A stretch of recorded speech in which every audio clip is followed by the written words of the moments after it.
Halo teman-teman, kenalin, aku Jeremy Ovaldi dari 1ST5. Kali ini, aku ingin ngasih tahu kalian gimana sih dampak COVID-19 bagi Kabupaten Bekasi. Disimak ya.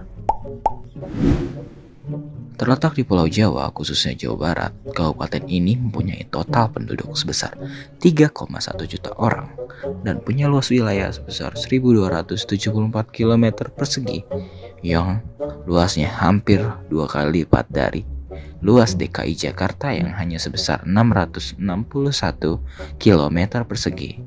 Kabupaten Bekasi mempunyai 23 kecamatan dengan Muara Gembong sebagai yang terluas dan Kedung Waringin sebagai yang terkecil.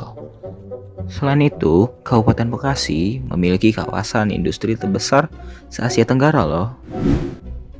Sejak kasus pertama COVID-19 pada akhir 2019, lebih tepatnya pada Desember 2019, Indonesia juga mulai merasakan dampak negatif dari COVID-19 di hampir seluruh bidang di masyarakat, mulai dari sosial, pariwisata, ekonomi, bahkan pendidikan.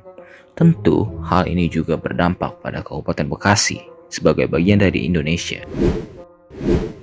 Namun, dampak yang paling terlihat dari pandemi ini adalah bidang sosial dan ekonomi.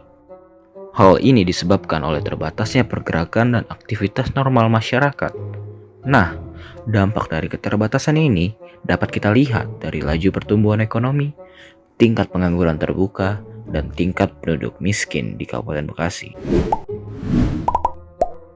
Karena terbatasnya aktivitas sosial dan ekonomi di masa pandemi ini, daya beli masyarakat menjadi menurun nih. Hal ini tentu membuat kondisi ekonomi Kabupaten Bekasi semakin lesu. Menurut BPS, Badan Pusat Statistik Kabupaten Bekasi, pada keadaan normal, pertumbuhan ekonomi Kabupaten Bekasi berkisar di antara 4-6% per tahun. Namun, dengan adanya pandemi ini, pertumbuhan ekonomi Kabupaten Bekasi turun drastis hingga mencapai minus 3,3%. Selanjutnya, dengan turunnya daya beli masyarakat tadi, perusahaan banyak mengurangi, bahkan tidak berproduksi lagi.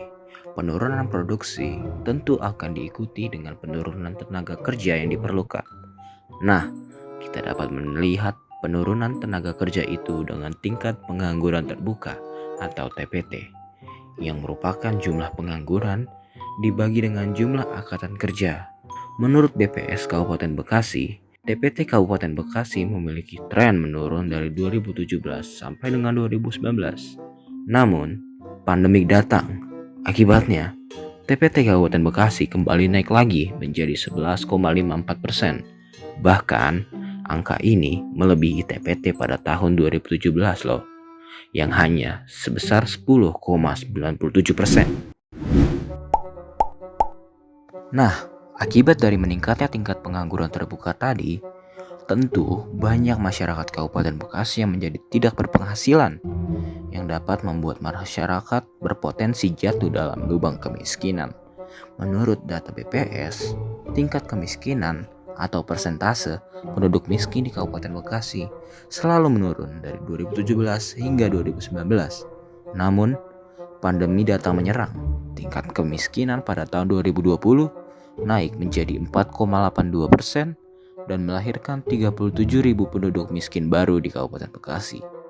Angka ini lebih tinggi daripada angka tingkat kemiskinan pada tahun 2017 yang hanya sekitar 4,73%. Akhirnya, setelah kita melihat beberapa fakta yang telah dipaparkan, kita jadi tahu bahwa pandemi COVID-19 ini sangat berdampak bagi keadaan sosial dan ekonomi Kabupaten Bekasi. Mari kita terus taati protokol kesehatan agar pandemi ini cepat berakhir dan keadaan Kabupaten Bekasi lekas pulih kembali. Sekian informasi yang dapat saya sampaikan. Sampai jumpa.